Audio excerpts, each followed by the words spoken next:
AMETEFE.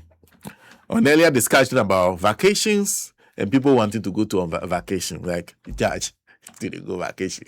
You they leave me for a year? We all want to go vacation, so now you say me make I continue the work.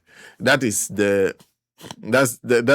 are two letters from two separate lawyers, all defending former appointees of President Nana Akufo-Addo.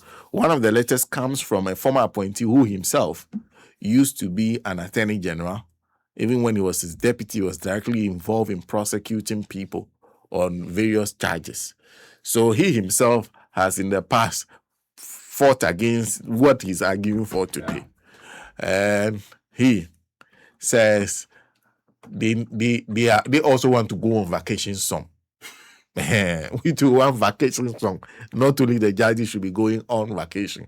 It's an interesting argument that is being made. On the surface of it, Adam, sounds reasonable, right? The vacation is vacation. Let us also vacation song. Or you disagree? I disagree. It doesn't sound. It doesn't sound vacation reasonable. is vacation. No. How can the judge go on vacation and media? Or SM. yes, you're my queen, you're coffee. Our dear Nian, Yawadi. Why? You see, why am I getting the impression that these people want to dictate to the Chief Justice how to man the judiciary? It's not illegal for court to sit during legal vacation. The laws of Ghana have made it clear that there's room if you have a case that warrants sitting during vacation, that the Chief Justice makes provision for that. And by the way, who says it's going to be every day? Okay. Like the people who are opposing this deed during their time. Mm-hmm. During their time, they sat daily. This one is sitting during vacation. It doesn't mean daily. So if you sit once a week during vacation, there's still an element of vacation. Courts will not go beyond 3 days a week. So I don't see the wisdom behind what they are doing. They are just being noisy unnecessarily because they did worse when they were in power. So why are they doing this today? As a matter of fact, if the nature of the case demands that sitting happen during vacation, it is done. Yeah. This is not the first time, and it's not against the law. So their noise is much ado about nothing. They should stop making noise and then go through the thing. You don't hear consistency from them. This is that if you work during their time, you should work now. Absolutely. Their time, it happened. Why are they opposed to it now? They sometimes they should be principled a little bit. The inconsistency in how they go about things is becoming unbecoming. Finish your interview so that we... David AMETEFE has joined us on the line. Thank you very much for your time. Good morning to you. Good morning, sir. Are you on vacation? I'm on vacation, and I have no vacation. You have no vacation? Not at all. Okay, so it means that it is the vacation while you're working? Absolutely. Why? Is it a personal decision? Or you have no choice? The law is partially on vacation, but I am not on vacation because I do other things apart from the law. Oh, okay. And I'm sure you've now seen the letter, at least from one of the lawyers, and the arguments they are making. Do they have a case? Well, to the extent that the lawyer wants to take a rest, maybe the only basis for doing so. And I read the letter, and I thought that the senior lawyer would have rather emphasized the need for him or his team to have some rest. But the letter went far beyond that, casting all kinds of aspersions and insinuations that are suggestive of something being illegal or unconstitutional being done by the Chief Justice, for that matter. Insofar as I saw in the letter a suggestion that reference was being made to Article 125 to the effect that justice emanates from the people and all that, blah, blah, blah. And also the suggestion that two systems of criminal justice system were being operated or established by the Chief Justice are quite unfortunate, because I don't see how two systems of criminal justice system having been established or operating under the current dispensation. Vacation doesn't close down all the courts entirely. It is true that in all legal vacations, there are vacation courts. The Chief Justice has the power to appoint vacation judges. Throughout the country, there are vacation courts sitting. And I don't think this is even the first time that there is a trial supposed to take place in the legal vacation for specific purposes. In 2013, during the presidential election petition, the Supreme Court sat throughout August to hear that matter and give its final determination. I sat throughout those proceedings before the Supreme Court during the 2013 election petition.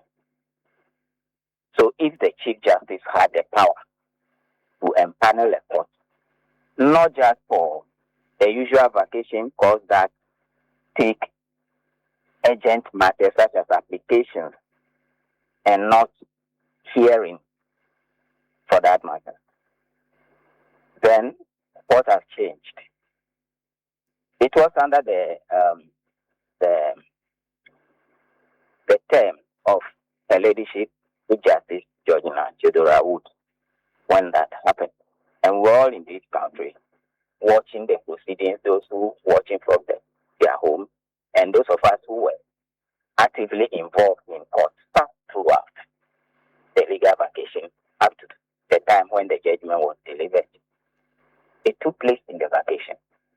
And I think some of the lawyers who now complain were part of the legal team of the petitioners at the time. Yes, that's accurate. I think Dami was on the legal team, at least I recall him. Pardon me? I think, yes, Godfrey Dami was on that legal team. Yes, I was playing a backroom role, but I sat throughout and playing my role. So I watched the proceedings, I participated in it, and so that was a typical case where trial, not just usual routine but also duties, were assigned judges by the Chief Justice.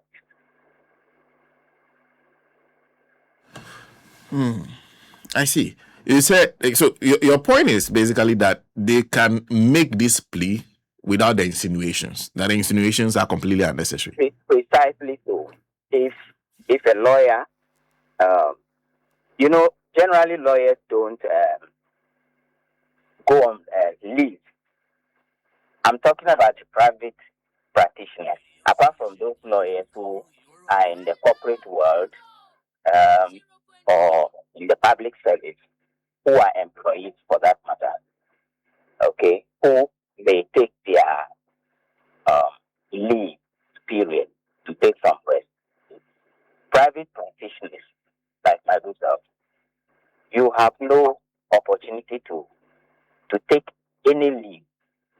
And so long as the legal year runs and the cases are ongoing, it is difficult for you to take any leave because there's no leave period for a private practitioner. So it is during the legal vacation that you take advantage of the period and do some other things or take some rest. That is a point that we have always made.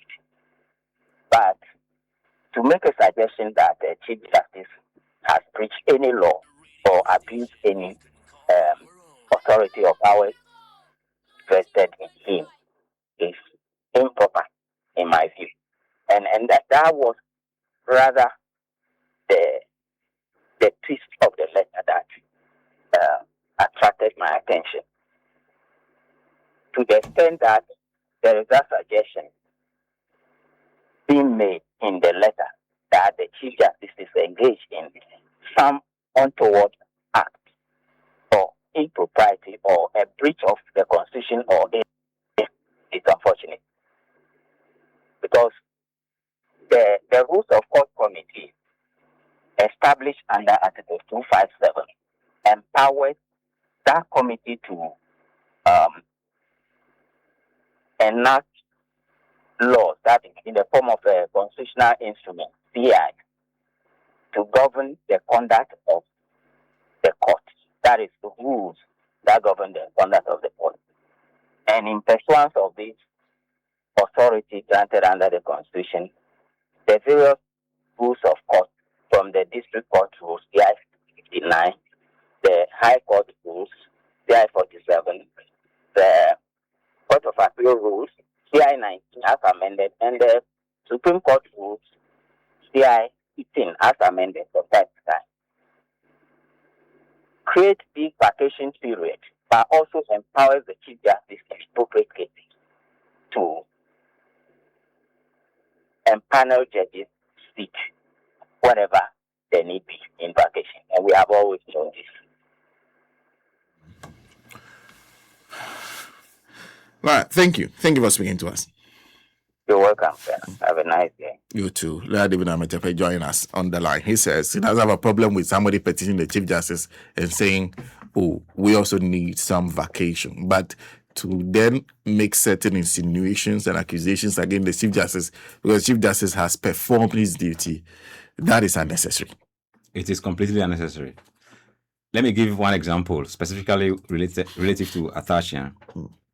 The day the court was going to deliver the Untumi judgment, the Samurai Boy case, do you remember that Athashian was not around? He was not in court.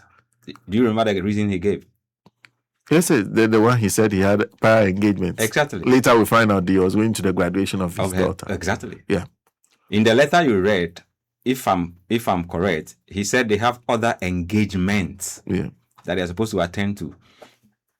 A lawyer who can abandon his clients on the day of judgment because of the daughter's graduation outside the country.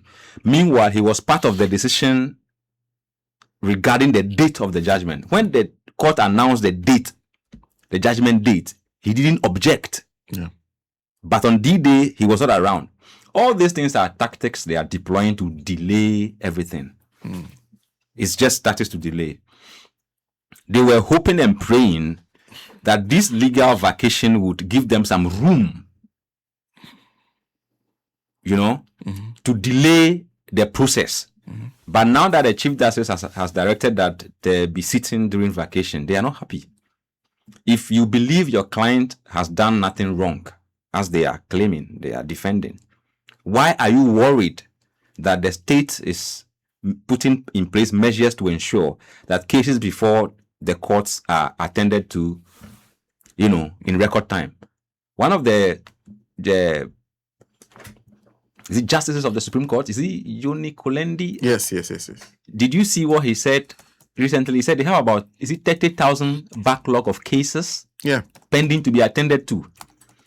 If we have this volume of cases waiting to be attended to, and then they are trying to expedite the process by getting some of the court to sit during the legal vacation, anybody who opposes this is not really interested in the smooth operation of the judicial system.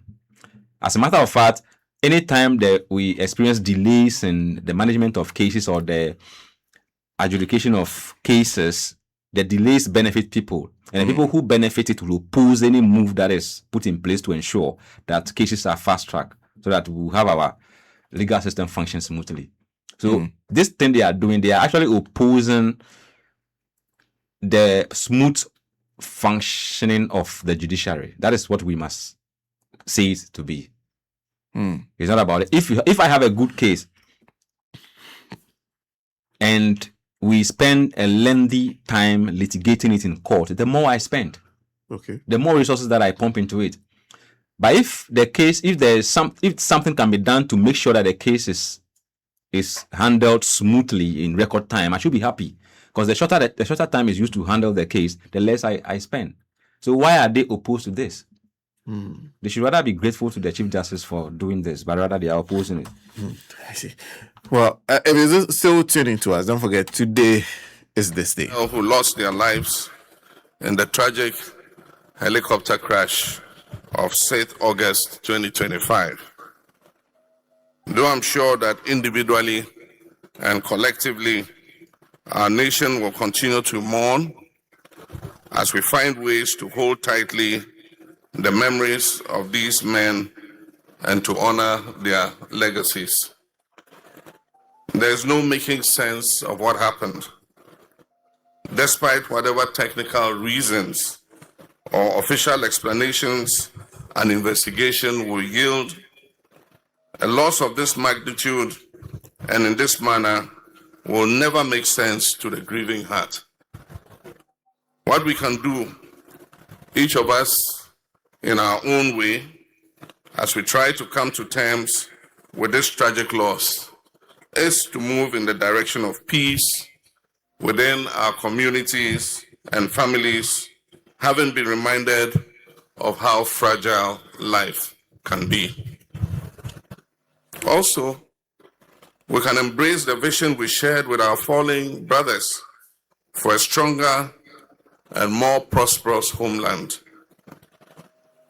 What we can do together as a nation is make sure that the lives of those who remain, specifically the children of our 8 brothers, do not become the collateral damage of this tragedy.